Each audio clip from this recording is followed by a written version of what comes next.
Hola, buen día. Estoy encantada de presentarme. Soy Rowena Tijones. Nací y crecí en Filipinas y recientemente me gradué con una licenciatura en Lengua Inglesa de la Educación en línea de la Universidad AMA. Un poco sobre mí, me apasiona ver películas, leer libros y jugar al ajedrez.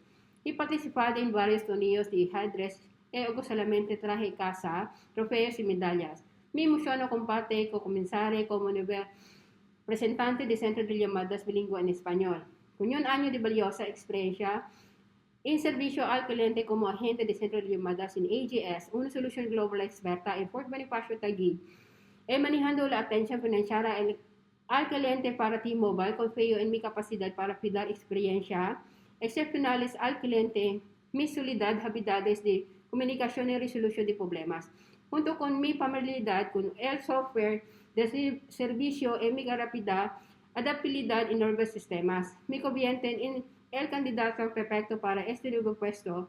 Además, mi naturaleza altamente organizada, mi capacidad para trabajar de manera eficaz de forma independiente en como parte de un equipo fortalecen aún más mi confianza en mi capacidad para sobresalir en este puesto. Estoy seguro de que mis habilidades, experiencia y determinación para dar la mejor experiencia posible al cliente me convertirán en una valiosa incorporación a sus equipos. Espero con alias la oportunidad de conectarme con cada uno de ustedes.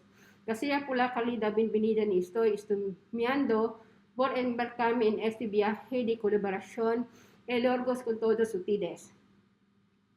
Este video clip para mi clase de español básico como lenguaje extranjero 1, solo para fines de proyecto del curso. Es 15 de noviembre de 2024.